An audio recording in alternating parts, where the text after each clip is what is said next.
Hello aspirants, welcome to the competitive guide. তো অনেক দিন পর তোমাদের জন্য আবার একটা ভিডিও নিয়ে এসেছি। এই ভিডিওটা কারণ আজ আহ, গতকাল 22 মার্চ ছিল, যেটা খুবই একটা special day. And this is Bihar foundation day. ঠিক আছে, 22শে মার্চ আমরা জানি জল দিবস। এছাড়াও যেটা খুব হিস্টোরিক্যাল ইম্পর্টেন্ট রয়েছে, সেটা হচ্ছে 22শে মার্চ হচ্ছে বিহারের প্রতিষ্ঠাতা দিবস। তো এটা সম্পর্কিত আলোচনার জন্য আমরা আজকে একটু বিহার স্টেটটা সম্পর্কে কিছু আলোচনা করে নেব। বিহার স্টেট নিয়ে আলোচনা করতে গেলে প্রথমেই যেটা বলার সেটা হচ্ছে, দেখো বিহার কিন্তু ইন্ডিয়ার লার্জেস্ট প্রডিউসার অফ লিচি। লিচু প্রোডাকশন কিন্তু বিহারে সবচেয়ে, ইন্ডিয়ার মধ্যে সবচেয়ে বেশি যে রাজ্যে হয় সেটা হচ্ছে বিহারে হয়।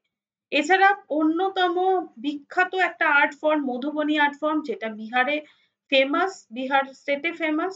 এবং মাখানার সবচেয়ে বেশি মানে ওয়ার্ল্ডের সবচেয়ে বেশি প্রডিউস করছে কিন্তু বিহার রাজ্যে। ভারতের বিহার রাজ্যে সবচেয়ে বেশি প্রোডাকশন হয় মাখানার। এছাড়া তোমরা নালন্দা ইউনিভার্সিটির কথা শুনেছো, যেটা পৃথিবীর মধ্যে প্রাচীনতম একটা ইউনিভার্সিটি, যেটা সর্বপ্রথম কিন্তু ছিল সবচেয়ে পুরনো একটা রেসিডেন্সিয়াল ইউনিভার্সিটি হিসেবে মানে বিহার স্টেটেই আমরা পাচ্ছি। এছাড়া বৈশালী, এটাও বিহারে অবস্থিত, যেটা ওয়ার্ল্ডের ফার্স্ট রিপাবলিক হচ্ছে বৈশালী। এছাড়া আমরা আরো কিছু ঐতিহাসিক কিছু ইম্পর্টেন্ট ফ্যাক্ট আমরা দেখে নেব। বিহারকে বলা হয় ল্যান্ড অফ মনাস্ট্রিজ, কারণ এখানে অনেক বিহার রয়েছে বা মঠ জাতীয় রয়েছে। এই জন্য বিহারকে প্রায় বৈদিক যুগ থেকে এই আখ্যাটা দেওয়া হয়েছে ল্যান্ড অফ মনাস্ট্রিজ। বিহারে আমরা মৌর্য সাম্রাজ্য দেখতে পাবো, যে মৌর্য সাম্রাজ্য প্রতিষ্ঠা করেছিলেন চন্দ্রগুপ্ত মৌর্য। এবং তিনি কি করেছিলেন, তিনি মগধ রিজিয়নকে অনেকটা এক্সপ্যান্ড করেছিলেন। এখানে আমরা শুধুমাত্র মৌর্য সাম্রাজ্য যে দেখতে পাচ্ছি তা না, মৌর্য বংশ ছাড়াও আমরা এখানে গুপ্ত বংশ দেখতে পাবো বিহারে। আমরা পাল সাম্রাজ্য এখানে বাংলা বিহারে বিস্তৃত মেনলি। তো বিহারে আমরা পাল বংশ পাবো। এবং সম্রাট অশোকের কথা যখন বলতে যাই, সম্রাট অশোক বিহারেই শাসন করেছিলেন। সম্রাট অশোক এই বৌদ্ধ ধর্মকে বিশ্ব জুড়ে তিনি মানে স্প্রেড করেছিলেন বৌদ্ধ ধর্মকে, এবং বিহারকে বৌদ্ধ ধর্মের একটা অন্যতম প্রতিষ্ঠান বানান সম্রাট অশোক। এরপর আমরা দেখতে পাচ্ছি বিহারে নালন্দা, বিখ্যাত নালন্দা ইউনিভার্সিটি রয়েছে, যেটা তোমরা সবাই জানো যে বর্তমানে কিন্তু এটা একটা ইউনেস্কো ওয়ার্ল্ড হেরিটেজ সাইট হিসেবে পরিচিত। এছাড়া বিক্রমশিলা ইউনিভার্সিটিও দেখা যায়, যেটাও হচ্ছে বিহারে অবস্থিত, এবং যেখানে হচ্ছে হায়ার এডুকেশনের জন্য এই ইউনিভার্সিটি ভীষণ ফেমাস। বোধগয়া, বোধগয়াতে কে এনলাইটেনমেন্ট পেয়েছিল? গৌতম বুদ্ধ। বোধগয়া কি জন্য বিখ্যাত? কারণ বোধগয়াতে গৌতম বুদ্ধ এনলাইটমেন্ট পেয়েছিলেন। রাজগীর বৌদ্ধ জৈন দুটো ধর্মের জন্যই ভীষণই ফেমাস। পাটনা সাহিব কি জন্য বিখ্যাত বলতো? এখানে দশম শিখ গুরু, দশম শিখ গুরু, যার নাম হচ্ছে গুরু গোবিন্দ সিং, গুরু গোবিন্দ সিং, ইনি জন্মগ্রহণ করেন। গুরু গোবিন্দ সিং জন্মগ্রহণ করেন পাটনা সাহিব। পাটনা সাহিব এই জন্মস্থানের জন্য ভীষণই ফেমাস। এছাড়া আমরা ইতিহাসের পাতায় দেখতে পাবো যে চম্পারণ সত্যাগ্রহ বিহারে হয়েছিল 1917 খ্রিস্টাব্দে। এই আন্দোলনটি করেছিলেন মহাত্মা গান্ধী।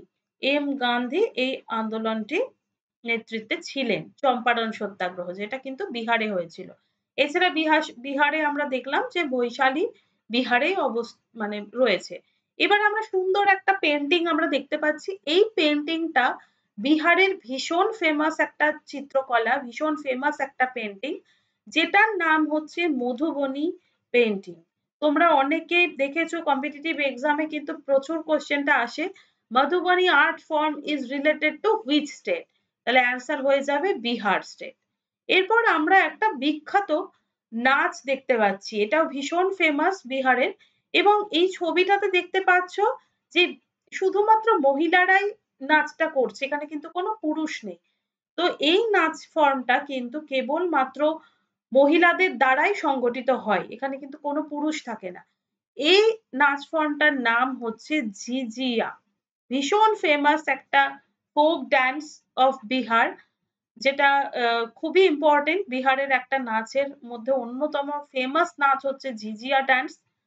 তো আশা করছি বিহার সম্পর্কিত আ এই Bihar foundation day 22nd March যদিও হয়ে গেল জাস্ট কালকেই হয়ে গেল। তো আশা করছি এই মানে ফ্যাক্টস গুলো তোমাদের ভালো লাগলো এবং আগামীকালে অনেক আমি রেগুলারিটি মেইনটেইন করে তোমাদের ক্লাস আনবো।